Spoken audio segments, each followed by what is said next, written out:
美中冲突使得印度崛起，但是崛起可以到什么程度？我们刚刚做出了报道。美中现在有一个最大的冲突，就是 AI 的竞争。美国遥遥领先，中国呢也尽全国之力，希望能够发展 AI。而中国主要在 AI 方面比美国领先的部分，并不是在它的技术方面，而是在它的应用方面。但下一个问题就是欧洲呢？欧洲也全力的向德国都在支持 AI， 可是欧洲在目前为止是落后，排名比较前面的反而是英国，而不是德国啊。那下一个问题来了，美国要不要进行对 AI 的监管？欧盟首次通过了对于人类 AI 的第一个监管法案，美国要不要？美国目前的说法是，如果我们进行对 AI 的监管，我们就会输给中国，因为中国不可以监管。但新的消息是，中国也准备监管 AI， 因为他们觉得这将是一个很破坏国家安全稳定的一个可能性。总之，全世界呢未来很大的一项竞争是关于 AI 领域的竞争，其中最可怕的是把 AI 用在军事上面。第一个，人们可能会失控；第二个，当它用在军事上头的时候，它可能会所向无敌。我们一直在报道，我们进入了一个相信战争，而且越来越靠近世界战争的一个时代。在这个时候，谁喊停是一个大问题。当 AI 再加入在出现的时刻，喊停的几率又更少了。从中国、欧洲再到美国，这是场无论区域或国家都不想落败、不愿输给竞争同才的科技霸权之争。当人工智慧被公认为主宰未来核心科技产业技术的现在，明显落后的欧洲卯足全劲，试图弥补与领先者间的明显差距。一马当先的美国，凭借手中强大话语权，向世界提前示警；埋首于 AI 创新的中国，继续夹在美欧的联手制衡中寻找自身优势。这是德国之声纪录片 AI 霸权中美欧间的人工智慧之争。In spring 2023, the European AI landscape was a lonely place. With his startup, Aleph Alpha, Jonas Androulis had built the only generative AI that could compete at an international level. Aleph Alpha 2019年成立于海德堡，是41岁德国经济工程师安德鲁利斯在加州矽谷为苹果效力多年后回国返乡创办的人工智慧公司。业界年龄5岁不到的新创 AI 企业，是欧洲寄予厚望的希望灯塔，德国政府眼中闪亮的欧洲版 OpenAI。Aktuell sind wir einfach nicht in der Lage. Right now, we simply can't cope with the onslaught of potential customers and partners. Most of the German stock index companies have been in touch. Lots of medium-sized companies. There are briefings, press engagements, events, an unbelievable amount of stuff. It was an exciting development. We also had things like OpenAI, and maybe ours were even cooler. 安德鲁利斯说，他有太多客户不愿曝光，海德堡市政府是愿意接受采访的少数。Gib einfach die Frage ein, Kfz. I just enter a question. Motor vehicle traffic on the B37, which is a busy road. The B37's closed between 7 a.m. and 6 p.m. Now I can ask, how do I apply for child benefit? Kindergeld. Das war jetzt noch nicht. That wasn't the right answer. I can't find anything now. AI 研发无比烧钱，欧洲在大型语言模型开发过程中的最大挑战之一，正是资金的取得远不及美国。尤其当大家心中认定的业界翘楚靠着富爸爸撑腰，用钱堆出的最新语言模型更精细到超越许多普通人的语言能力时，欧洲心中的焦虑可想而知。OpenAI 由微软半数持股并挹注了100亿美金 ，Alpha 仅仅募资了2800万欧元，天与地的差距。In fact, a race starts today, and we're going to move. We're going to move fast, and for us, every day, we want to bring out new things. On March 14th, 2023, OpenAI released ChatGPT-4, the most powerful artificial intelligence to date. At the same time, it greatly reduced costs for users. For Jonas Androulis and his team, it was a threat to their business model. Write a poem about fly fishing from the perspective of a fish.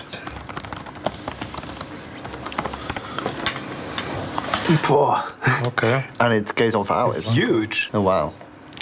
In the depths where shadows weave and play, in this cool, clear waters where I stay, I am the fish beneath the silver stream, where life's a dream, or so it seems. A wily being, sleek and sly, with ancient instincts to live and die. Yeah, goes on. Yeah, well. Yeah. They see the essence not of my that heart. bad. I was a little stressed out. Yeah. I was in the middle of conversations with potential investors, business partners, and I knew that in every conversation I was going into, somebody would say, but GPT-4. 欧洲还有另一位挑战者，在巴黎、纽约、荷兰都设有办公室，由法国企业家沃尔夫所成立的 AI 新创企业 Hugging Face。对于这场全球 AI 争霸，法国人关注的不是何时能超越 OpenAI， 而是语言模型中必须拥有欧洲色彩。The philosophy, the mission, and the values that we push are actually very European by some way. Being careful about the data. Trying to build something responsible, and not just go fast and break it.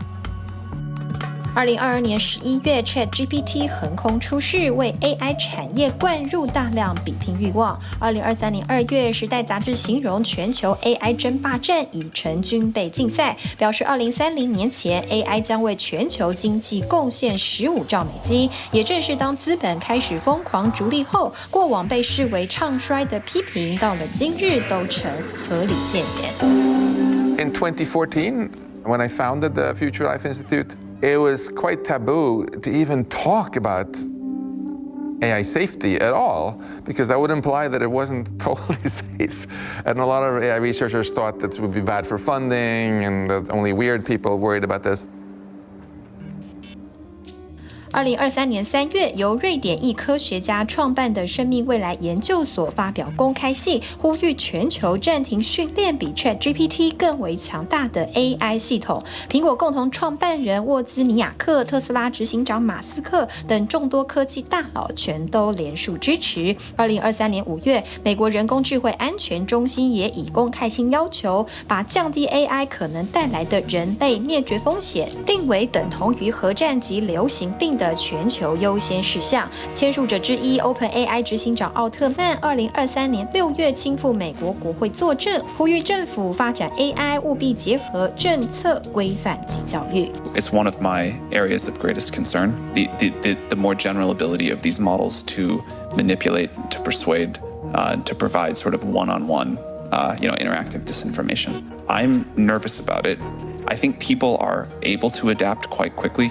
When Photoshop came onto the scene a long time ago, for a while people were really quite fooled by Photoshopped images, and then pretty quickly developed an understanding that images might be Photoshopped. This will be like that, but on steroids. And the interactivity, the ability to really model, predict humans well, as you talked about, I think is going to require a combination of companies doing the right thing, regulation, and public education. 就在 AI 业界，科技巨擘竞相要求各国政府制定相关法规之后，人工智慧可能引发伦理担忧的讨论风起云涌。拜登总统就 AI 的国安隐患一周开会3次，尤其关注其可能的地缘政治后果，特别关注中国。前腾讯 AI 部门高级科学家笑涵，2021年在柏林创办 AI 科技公司吉纳，是德国之声镜头下中国人工智慧技术快速进化的海外优良代表。A lot of people may recognize this guy. This is a kind of grandpa meme, right? So it's very popular on social media, right? So if you upload this picture to the algorithm, it will generate a story. You can generate comedy, erotic, fantasy, horror, all this kind of story. So we just keep it default, and then we just do. It wasn't supposed to be like this. I was meant for more. He whispered to the room, his words echoing into silence. I am more than the lonely man I've become. More than these disappointments. Suddenly, his eyes glinted, a revelation forming within his mind. Perhaps it is time I showed the world that again. With strengthened resolve, Arthur placed the coffee down, marking an end to his solitary reflection and the beginning of a new chapter. So basically, this is what you can do when you push multimodal AI into an extreme, right? So you can see from a single image, you are able to generate not only a text description, but an emotional audio story. 笑涵不讳言地说，替中国培育出众多 AI 大神的人才摇篮之一，正是美国企业。Microsoft set up an office in China called Microsoft Research Asia. This was a gesture from Bill Gates back in the 1990s because he wanted to guarantee stronger market access to China. This laboratory has gone on to train the who's who list, the superstars of the Chinese artificial intelligence world. Many of the key people in this laboratory have gone on to found companies such as Megvii, SenseTime, or either found them or they've taken on very senior roles in them. 简言之，全球 AI 之争，中国全力冲刺前进，美国追求利益极大化，继续向前，欧洲不想垫底，也为独立性而战。只是当各国纷纷靠着拔尖 AI 技术握有话语权，下一代的孩子或许永远无法跟上人工智慧的顶尖能力。这道已由科学界提出的疑问句，你想好答案，做好准备了吗？ I was holding my little baby Leo, you know, he just turned 9 months old, and looking into his eyes and thinking that, you know, right now his language abilities are much worse than ChatGPT-4, and he's never going to catch up with AI, ever. I have 2 kids that are in middle school, and I'm thinking exactly about that, what I should teach them about, so they kind of prepared for the AI-infused future. How do we teach our kids to kind of build something like unique and individual? 许多人会问，晶片半导体中国到底会不会自己突破？时间会多长？1年、2年、3年，或者什么时候？华为现在是不是已经做到了哪些东西？实际上，这个部分行家会告诉你，可能要3年、5年，甚至有的时候是更长的时间。但是有一项是电动车，尤其是电动车的电池，它几乎囊括了全世界最厉害的这个钠电池啊，那最近也发展出一个叫做钠离子电池，其中最重要的公司是宁德时代。And when it comes to battery manufacturing, one country is the undisputed leader. Battery production in China has been really growing very fast because it has a strong demand. China produces most of the battery cells for EVs, claiming about 75% of market share. 6 of the 10 largest battery manufacturers are in China, and it also extracts 60% of the rare earths used to make batteries. 美国或许能从晶片与技术出口管制遏制中国在科技领域的进一步发展，但在电动车电池这场决定21世纪技术控制权的竞争中，美国注定难望其项背。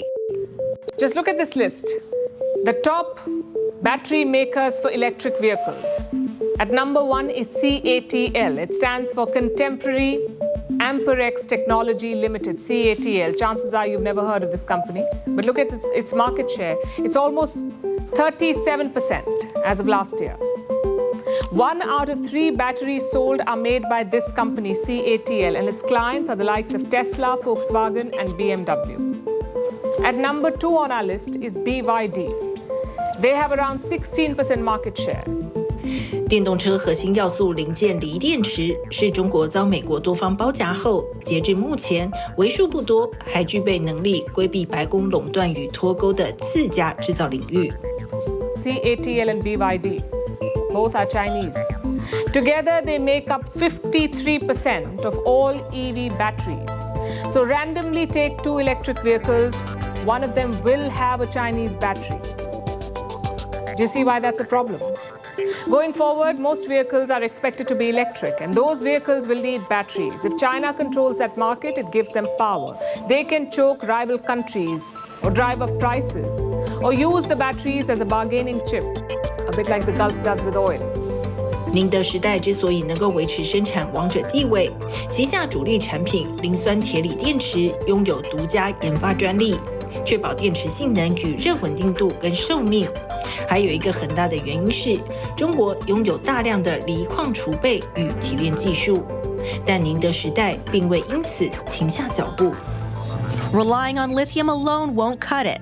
The world will need every option available, and that's where sodium-ion batteries come into the picture. So let's take a look at that element. Beneath the Earth's crust, sodium is abundant, making up around 2.3%. It might not sound like much, but that's over 1,000 times more the amount of lithium found under the Earth's crust. Not only is it more readily available, but it's also cheaper.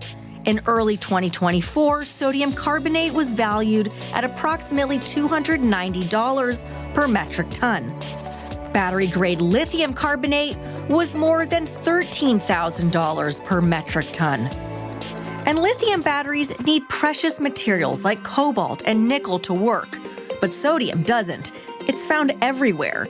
It's simply salt, and not limited to a specific region. The world's largest battery manufacturer, Chinese CATL, already went big on sodium-ion technology in 2021. Just 2 years later, it was supplying Chinese carmaker Chery with salt batteries. And recently, this e-car type from JAC Group's Yiwei was in the spotlight. Reports say that some of the cars from this model are powered by a sodium battery. This probably means that in some Chinese cities, tiny salt-powered e-cars are already in use, though we weren't able to find any further information or figures on how many of them.